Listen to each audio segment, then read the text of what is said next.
Hi, very glad to see you on the channel. Before you start listening to the story, write in the comments whether you like the voice on the video. The town hadn't changed much since high school. The same streets, the same faces, just older, settled into their routines. Some never left, some tried and came back, and some, like me and Drew, stayed because there was something to build. I ran the hardware store, the one my father had run before me. It kept me busy, kept me connected. People always needed something, drill bits, lumber, a quick fix for a leaky pipe. I had a good name in town, and I kept it that way. While you're here, leave a comment and let me know where you're watching from. I'd love to know. Drew took a different path. Real estate, property development, always chasing the next big thing. He wore tailored suits now, drove a sleek black truck that never had a speck of dirt on it, and talked about investments like they were the only thing that mattered. We had been teammates once. High school baseball. I pitched, he played shortstop.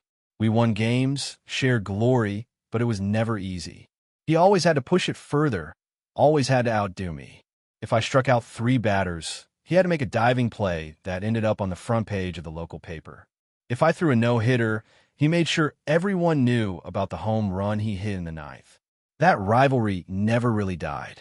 It came up at the town's summer softball league, where he always made a show of trying to outplay me. It showed up at charity golf tournaments, where he had to get the longest drive. Even small things like who could chop firewood faster at the county fair turned into some kind of competition. It wasn't that I cared, but he did, and maybe that was the real problem. Michelle used to handle the books for the hardware store back when we were first married. It worked for a while. She liked numbers, kept things tidy. But over time, she distanced herself from it. Claimed she wanted to focus on her freelance design work, taking on home renovation projects here and there. She was still supportive, still present, but there was a shift. Lately, she spent more time out, meeting clients, working late.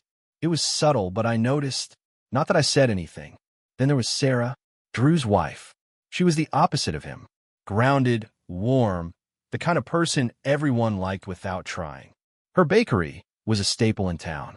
People swore by her pies, especially the ones she entered in the county fair. Sarah never bought into Drew's ego. She wasn't the type to brag, wasn't interested in the social climbing game Drew played. Sometimes I wonder how they ended up together. The 4 of us, me, Michelle, Drew, and Sarah, had been in the same circles for years. Town gatherings, business functions, casual dinners. There was always this unspoken thing between me and Drew, but Sarah balanced it. Michelle, too, when she was engaged. Lately, though, Michelle wasn't around much, and that's when I started paying more attention. It was a Tuesday when I ran into Sarah at the hardware store. "Hey, Dan," she greeted, adjusting a crate of supplies on the counter. Flour dusted her sleeve. She had probably come straight from the bakery. "Sarah," I nodded. "Getting some repairs done?" She smiled, but it didn't reach her eyes. "Drew's latest project. He wants to renovate the guest house." I raised a brow. "Guest house?" Her fingers tightened slightly around the paper in her hands. "Yeah, says it'll increase property value. I think he just wants another project to keep himself busy." That sounded like Drew. Always adding, expanding, never satisfied with what he had. Something in her tone made me pause. I knew that kind of tone. A forced calm, a way of holding something back. But I didn't pry. Not yet. That night, Michelle came home later than usual. I was in the kitchen, flipping through the day's receipts when she walked in. "Busy day?" I asked, keeping my tone even. She hesitated just for a second. "Yeah, client meetings ran late." Her hair was freshly done, her makeup just slightly smudged. Not enough for most people to notice. But I did. I glanced at the clock.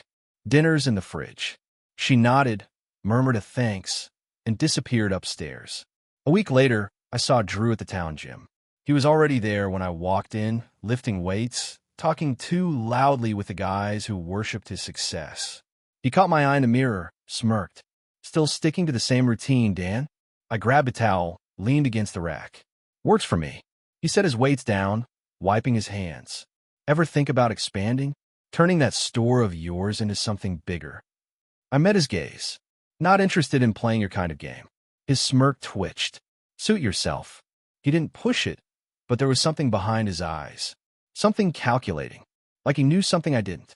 That night, I checked the store's financials. I wasn't sure what I was looking for.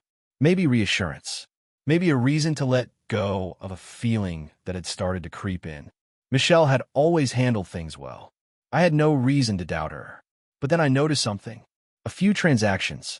Small amounts, spread out over time.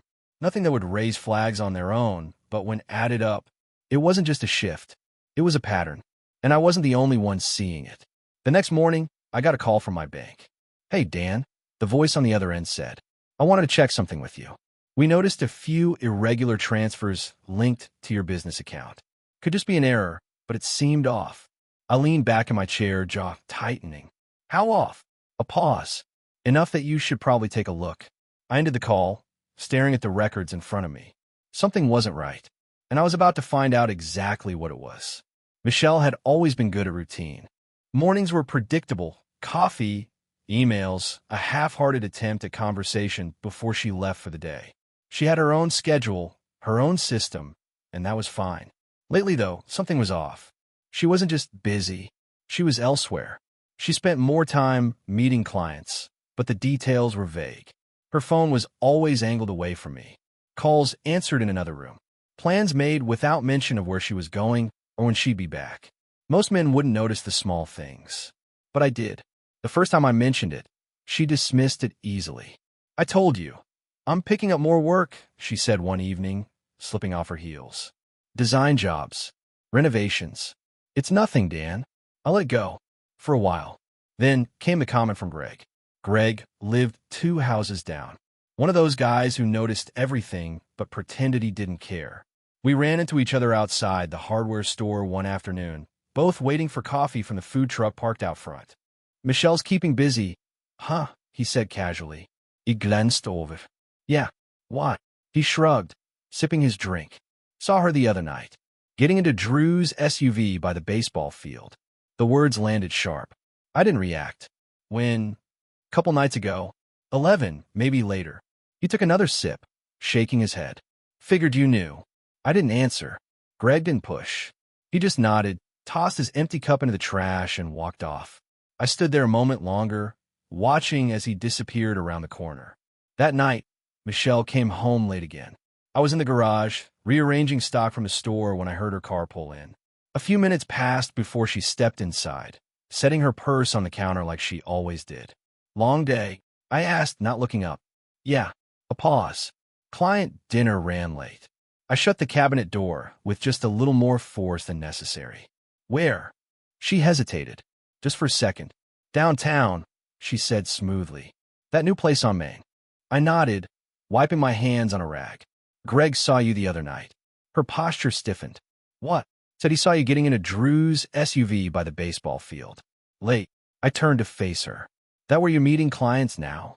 She blinked, then forced a laugh. "Greg needs to mind his own business." I wasn't. She stopped, choosing her next words carefully. "I caught a ride home from dinner. My car was in the shop." I held her gaze. "Your car was parked in the driveway that night." Another pause. Then she exhaled, shaking her head like I was the one being ridiculous.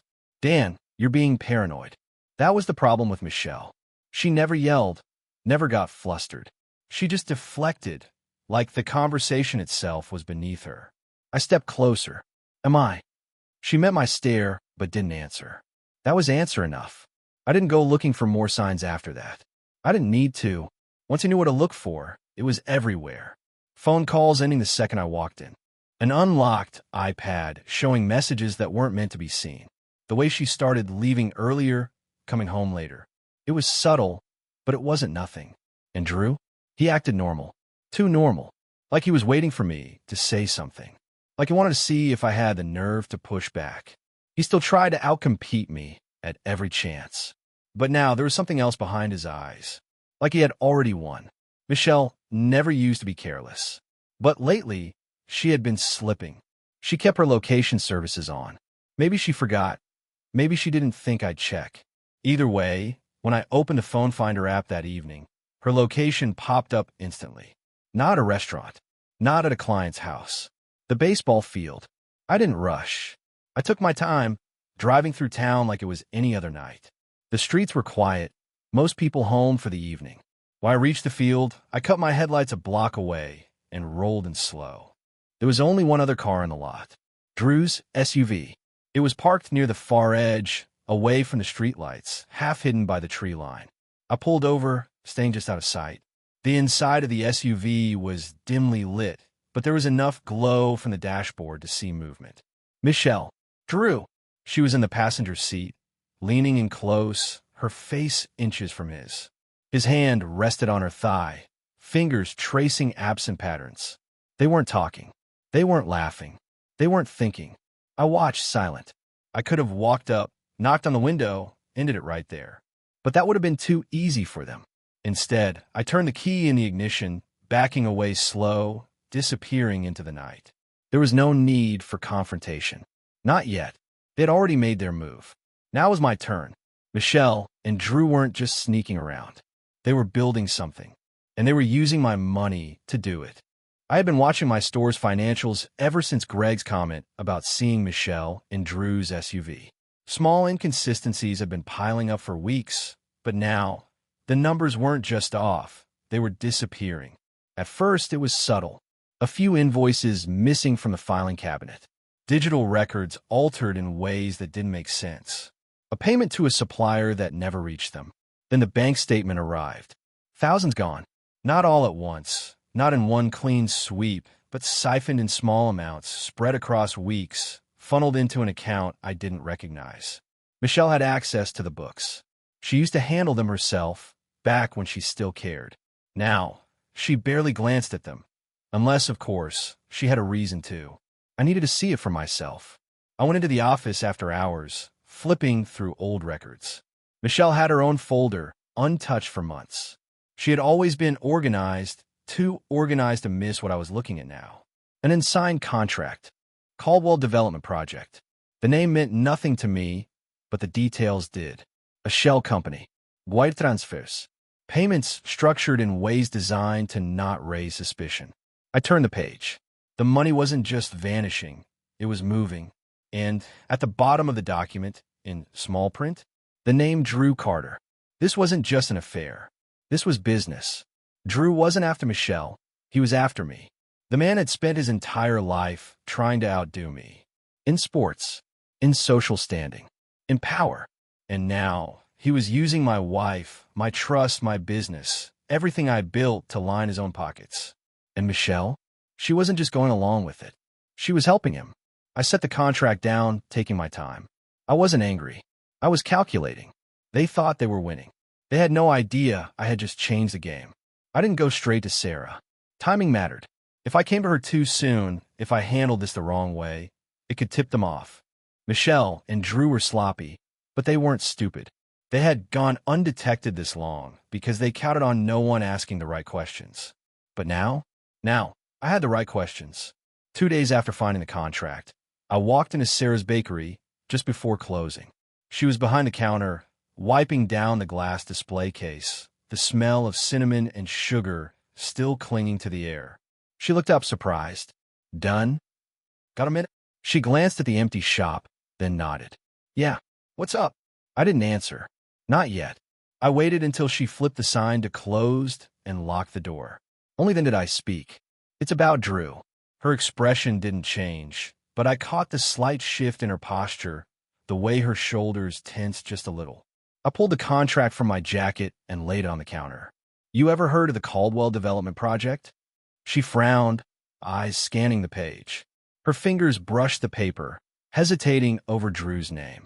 When she looked up again, there was no surprise, just something resigned. He's been meeting with Michelle, hasn't he? I nodded once. Late nights, discreet locations. I let the words hang, waiting to see how she'd react. Sarah exhaled, stepping back, rubbing her hands over her face like she had been waiting for this conversation. I knew something was off. I just didn't know how deep it went. She moved behind the counter, reached into a drawer, and pulled out a manila folder. I wasn't sure if I should show you this, she admitted, setting it down. But I think we're dealing with the same problem. I flipped the folder open. Receipts, bank statements, cash withdrawals, large ones, transactions tied to accounts I didn't recognize. Then there were the emails. Printouts of messages between Drew and an unknown recipient, discussing investment opportunities, property acquisitions, and moving assets discreetly. One subject line stood out. Finalizing Caldwell deal, no paper trail. I didn't say anything. I just looked at her. Sarah let out a dry laugh. I thought he was cheating. Turns out he's robbing people blind, too. She leaned on the counter, shaking her head. For months, I kept telling myself I was imagining it. The late nights, the vague answers. But then I found this. She tapped the folder. He tried to hide it in his desk, like I wouldn't look. I glanced down at the papers again. Drew was careful with his words, but not careful enough. If Sarah had figured this much out, then it wasn't just about an affair. It was about fraud, and Michelle was in on it. I straightened. We need more. Sarah gave a humorless smile. That's what I was thinking. Neither of us needed to say it out loud. This wasn't about catching them. It was about burying them. Sarah and I didn't speak again for a few days. Not in public. Not in passing. We both knew the risk. If Michelle or Drew sensed something was off, they'd start covering their tracks. That couldn't happen. We weren't ready. Not yet. I started with the numbers. Late at night, after closing the shop, I went through every invoice, every transaction, every bank statement from the past 6 months. I wasn't looking for large sums. That would have been too obvious. Instead, I looked for patterns. There were transfers labeled as vendor payments that didn't match any actual shipments. Others were disguised as refunds, but there was no corresponding sale. Small amounts, siphoned over time, sent to accounts under company names that didn't exist in my supplier registry. Michelle had started slowly. A few hundred here, 1,000 there. Just enough to slip past me. But then the numbers started growing. 5,000. 10. The Caldwell development project wasn't just an idea. It was active, and my business was funding it. I printed copies of everything, highlighted every transfer, compiled it into a folder I kept locked in my truck. I wasn't going to accuse her without proof. I was going to bury her with it. Sarah played her part well. She waited until Drew had his usual late-night business dinner, then got to work. She wasn't reckless. She didn't break into his computer. Drew was dumb enough to leave it open. She copied files onto a USB drive, taking only what she needed. Emails, bank transfers, contracts. She called me that night. I found them. What? The emails. Between Michelle and Drew. They're planning to expand, buy more property, renovate, and flip under fake companies. It's bigger than just your store. I lean against my truck, gripping the phone tighter. How much bigger? They've pulled in other investors, she said, voice cold. People who don't even realize they're being conned. That was all I needed to hear. We played it cool. Michelle came home late again that night. She kissed my cheek like nothing had changed, like she wasn't stealing from me behind my back. I kissed her back.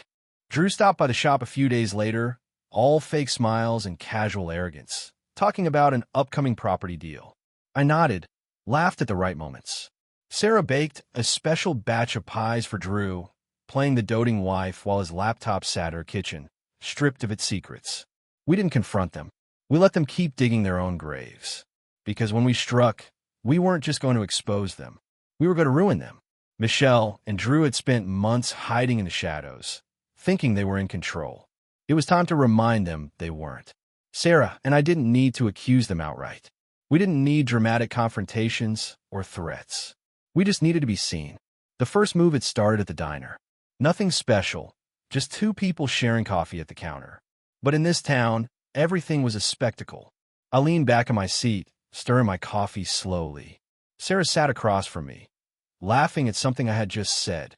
Not forced, not fake, just two people in conversation. The waitress, an older woman who had been running that counter longer than I'd been alive, gave me a knowing smile as she refilled my cup. Nice to see you two out together, she said casually. I nodded. Good company makes all the difference.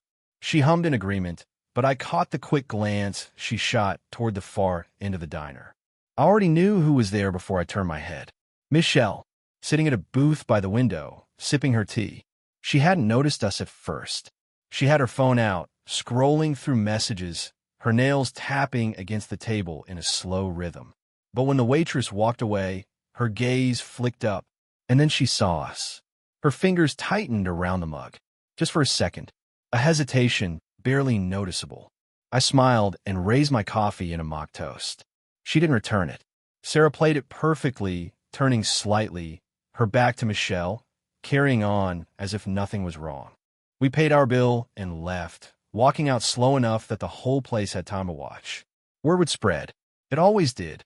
Tightening the noose 2 days later, we did it again. This time, at the farmer's market. I had nothing to buy, and neither did Sarah, but that wasn't the point. We strolled through the booths, pausing at the produce stand, talking with people we knew. Sarah picked up a jar of local honey, turning it over in her hands, pretending to be interested. Behind us, Drew stood by a vendor, half listening to a conversation he was no longer a part of. His grip on his phone was tighter than usual. His jaw clenched just enough to betray the casual stance he was trying to maintain. He hadn't expected this. He had spent months thinking he was ahead, playing the game in secret. Now he was on the outside looking in, unsure of what we knew, unsure of how much control he had left. It was unraveling, and he felt it. The breaking point later that evening, Michelle finally cracked.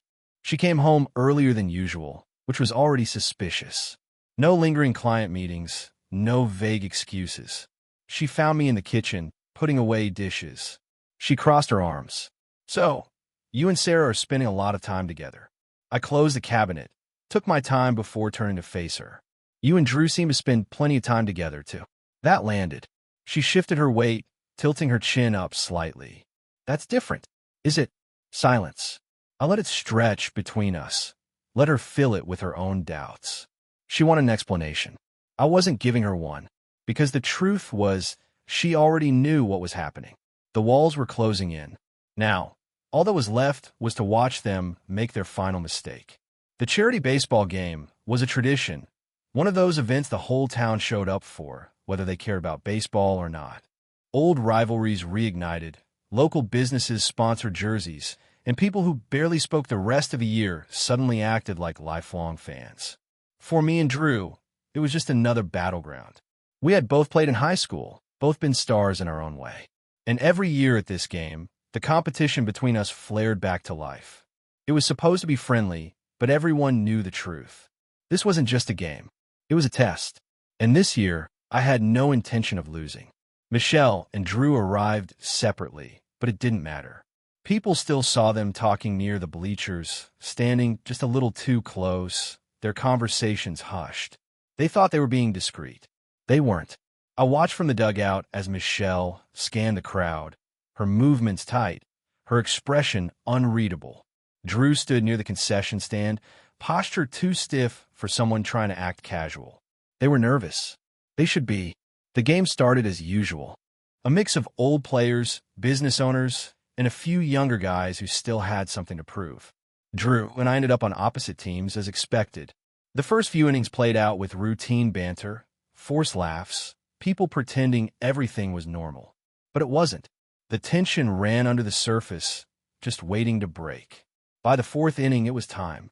During a break in the game, I stepped off the field and made my way toward the concession stand, where Drew was pretending to enjoy a conversation he wasn't actually listening to. Sarah was already there, standing just to the side, flipping through her phone like she wasn't waiting for this exact moment. Michelle was approaching, likely coming to check in with Drew. Perfect. I reached into my jacket and pulled out a folder, tapping it against my hand as I stopped next to Sarah. Drew turned. The second he saw what I was holding, his whole body went still. Michelle arrived just in time to catch the look on his face before he could mask it. I opened the folder, revealing the first few pages: bank transfers, contract agreements, email exchanges. I flipped through them slowly, letting them see. No words needed. Drew recovered first. "You have no idea what you're looking at," he said smoothly, keeping his voice low. I gave him a slow, deliberate nod. "That's the difference between you and me, Drew. I read the fine print." Michelle stepped closer, eyes darting to the documents. "Dan, if this is it's about everything," I interrupted. "The missing money, the fake invoices, the Caldwell development project, the laundering." I tilted my head. "That ring a bell, Michelle?" She hesitated just for a second. Then she did what she always did, try to deflect. "This is a mistake. You're blowing this out of proportion." Sarah exhaled a quiet laugh. shaking her head. Yeah? Then why does Drew have matching documents sitting in his office? Drew's jaw clenched. You went through my... Sarah cut him off. You really thought I wouldn't notice? All those business meetings at night? The missing money. She gestured toward the folder. Or this. The emails? The contracts. Drew tried to step closer, voice lowering. We should talk about this privately. I didn't move. No, I think this is exactly the place to talk about it. A few people were watching now.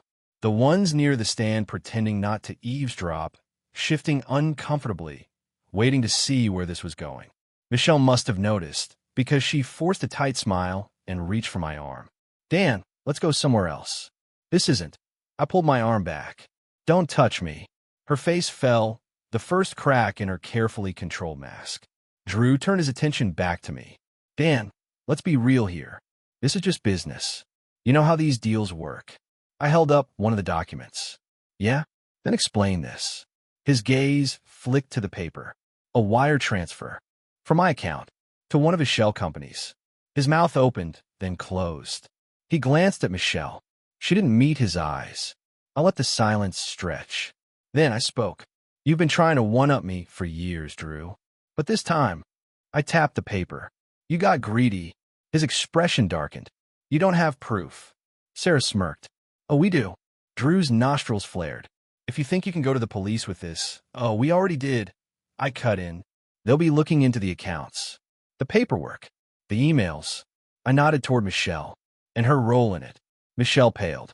You wouldn't, she whispered. I raised a brow. You stole from me. Lied to me. You think I wouldn't? Drew took a half step back, trying to calculate his next move.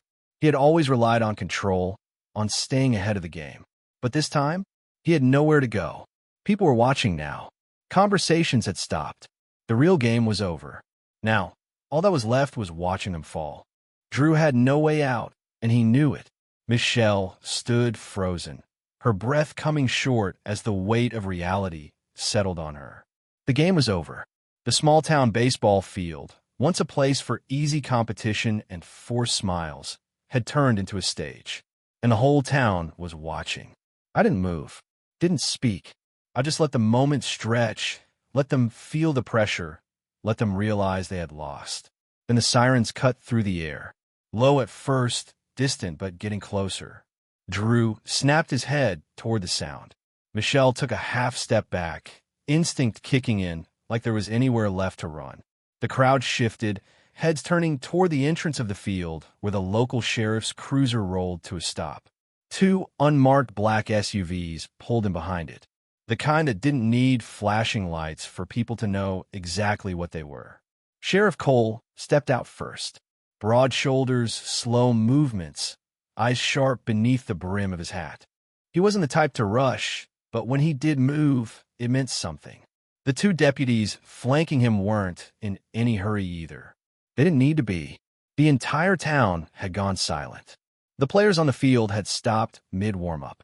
Parents clutched their kids, unsure if they should walk away or watch whatever was about to happen. Sheriff Cole adjusted his belt, pulled out a folded paper, and cleared his throat.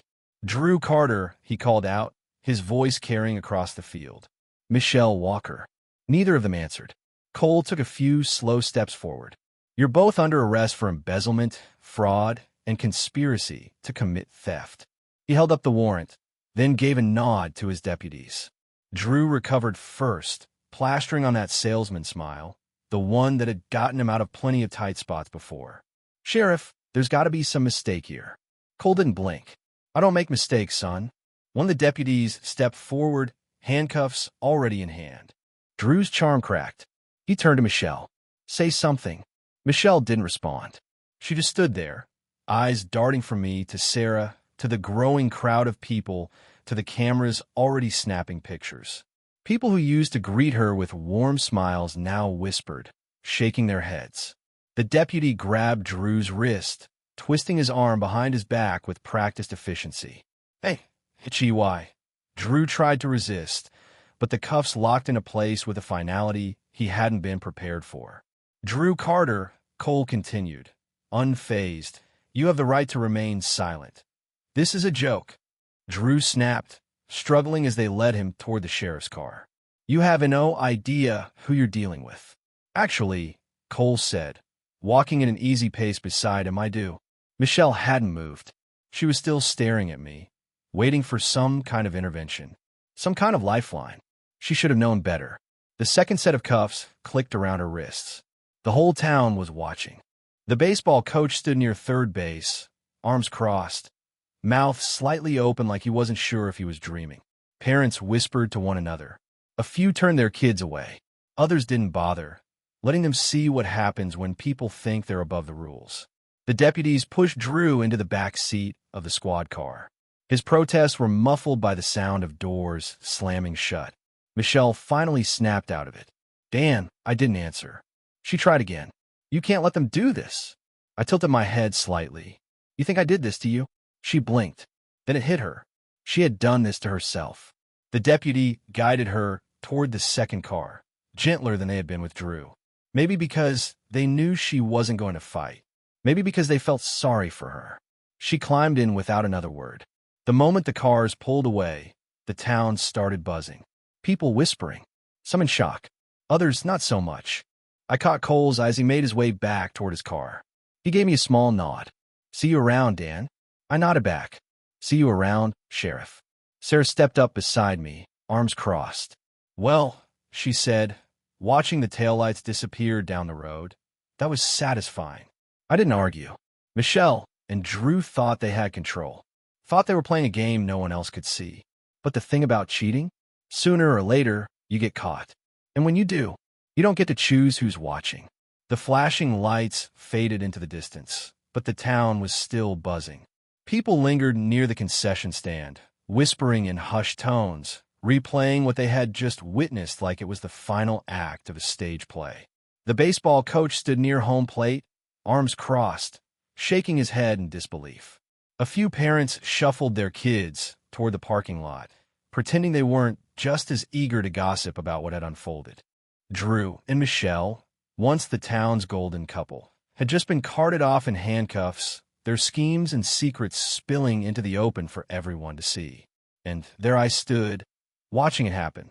Beside me, Sarah let out a breath and shook her head, a slow smirk tugging at her lips. You know, she said, voice low, I always imagined the day Drew finally got what was coming to him. But I never pictured this. I glanced over at her. You disappointed? She gave a small chuckle, folding her arms. Not even a little. I let the moment settle between us. The weeks of careful planning, of playing the long game, of waiting for Michelle and Drew to slip, it was all done now. The fallout was just beginning, but the hard part? That was over. A familiar voice broke through the murmurs. Dan, I turned. Greg, our ever-watchful neighbor, stood a few feet away, hands shoved into his pockets. His expression was unreadable, but there was something close to respect behind his eyes. I guess you were right about them, he said finally. I didn't answer, just nodded once. Greg exhaled. Hell of a way to bring it all out in the open. I shrugged. They wanted a show. He let out a small laugh, shaking his head. Yeah, they sure got one. More people were starting to approach now, testing the waters, trying to gauge my reaction before offering their own. Some murmured apologies. Some offered half-hearted jokes, like they hadn't been fooled by Drew's charm and Michelle's polished image, just like everyone else. And then there were the ones who had nearly invested in Drew's scam. People who were realizing, in real time, just how close they had come to being next on his list. By the time Sarah and I left the field, the entire town had become one giant rumor mill. And this time, Michelle and Drew weren't around to spin the story in their favor. Over the next few days, the scandal spread like wildfire. The morning after the arrests, the County Gazette ran the headline. Local businessman and wife arrested in small-town fraud scheme. The article was polite. Too polite. It outlined the facts, embezzlement, fraud, conspiracy, without diving into the dirtier details. But the people of this town didn't need the papers to tell them what had happened. They had seen it with their own eyes. Customers trickled into my hardware store, their questions disguised as small talk. You holding up okay, Dan? You must be relieved to have the truth out. I always wondered about Drew's deals. Good thing you caught him when you did. I didn't entertain them. Didn't feed their curiosity. I had my business to run, and I wasn't about to turn it into a soapbox for town gossip. Still, I made changes. New security measures. Extra layers of oversight on transactions. Michelle had wormed her way into my books once. I wasn't about to let something like that happen again. Sarah, on the other hand, handled things differently. The day after the arrests, she showed up at the sheriff's office with a fresh-baked pie and a handwritten note. "For your team," she had said, placing the pie on the counter. "Call it Justice Pie." Sheriff Cole had barely cracked a smile, but one of the deputies muttered, "Best damn reason I've ever had for a slice of pie." By the time Sarah left, the whole department knew who to thank for the dessert sitting in their break room. And just like that, life in town moved forward. People adjusted. They talked, they speculated, they exaggerated, but they also learned. Not everyone who smiles at you is your friend. Not everyone who shakes your hand has good intentions. And sooner or later, lies always unravel. One evening, about a week after the arrests, Sarah stopped by the hardware store. I was in the back, going over stock orders, when I heard the front door chime. She leaned against the counter, smirking. "No town-wide chaos today?" I snorted. "Give it time." She slid a newspaper across the counter. It was folded open to a small headline near the bottom of the page. "Former local businessman facing additional charges." I skimmed the article. The fraud investigation had uncovered even more than we originally thought. Turns out, Drew had been running shady deals for years, long before he ever set his sights on my business. The feds were involved now. Sarah tilted her head. "Think he'll take a plea?" I shut the paper. "Doesn't matter. Drew wasn't my problem anymore." Sarah exhaled, tapping her fingers against the counter. "You ever think about what's next?" "For what?" She gestured vaguely. "Everything. Your store, life in general. You just brought down the town's biggest fraud. What do you do for an encore?" I lean back. "I go to work. I keep things running. That's all there is to it." She watched me for a second, then smirked. "Not all, I'd say." I gave her a look. She just smiled, shook her head, and pushed off the counter.